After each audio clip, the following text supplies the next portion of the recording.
আৰক্ষী প্ৰশাসনক কৰিব লগা বহুত আছে।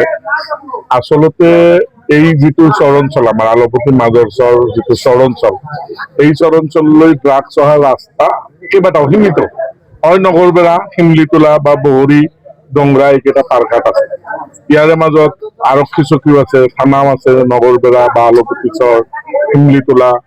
এই ক্ষেত্ৰত এওঁলোকে যদি ষ্ট্ৰিক্ট খুব অতি চোকা পহৰাৰ ব্যৱস্থা কৰে, আমাৰ চৰঞ্চললৈ কিন্তু এই ড্ৰাগছবোৰ, নিষিদ্ধ ড্ৰাগছবোৰ নাহে।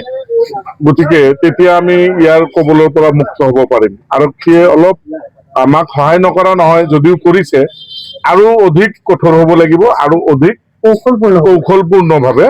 আৰু তেওঁলোকৰ ইনফৰমেশ্যন দিয়া মানুহ আছেই। আমাৰ ড্ৰাগছবোৰ য'ৰ পৰা আহে তেওঁলোকে যদি ইচ্ছা কৰে এটা দিনো ইয়ালৈ ড্ৰাগছ নাহে। গতিকে এই ক্ষেত্ৰত তেওঁলোকে অলপ ব্যৰ্থ বুলিয়ে ক'ব লাগিব। আৰু এটা কথা, এই ড্ৰাগছ ব্যৱসায়ৰ লগত যিখিনি মানুহ জড়িত আছে তাৰে একাংশ কিন্তু যথেষ্ট প্ৰভাৱশালী পৰিয়াল। সেইটো এটা মানে হেঙাৰ হৈছে নেকি? নিঃসন্দেহে এইটো এটা হেঙাৰ হৈছে যে আমি যেতিয়া ড্ৰাগছ অপৰাধীবিলাক বিচাৰি যাওঁ, যেতিয়া গুৰি বিচাৰি যাওঁতে অলপ সম্ভ্ৰান্ত পৰিয়ালৰ মানুহ যেতিয়া পোৱা যায়, তেতিয়া আমাৰ আন্দোলনেই হওক বা আমাৰ অভিযানেই হওক অলপ থমকি ৰয়। এই ক্ষেত্ৰত আৰক্ষীয়ে ব্যৱস্থা ল'ব পাৰে, কিন্তু আৰক্ষীয়ে যদিও ব্যৱস্থা গ্ৰহণ কৰিছে, আমি দেখিছো এই বিভিন্ন আইনৰ সুৰুঙাৰে এই ড্ৰাগছ বেপাৰীবিলাক বাচি যায়।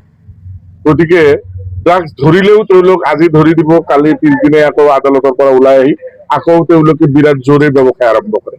গতিকে আইনৰ সুৰুঙাটো নথকা নহয়, সেইকাৰণে দুই এজন অপৰাধী বাচি আছে। সেইকাৰণে আমি আমাৰ সামাজিকভাৱে যিটো কমিটি কৰিছো, ইয়াৰ পৰা সামাজিকভাৱে যদি সজাগতা সৃষ্টি নহয়, তেতিয়াহ'লে আমাৰ এইটো আন্দোলন আৰু বহু দিনলৈ চলাই থাকিব লাগিব।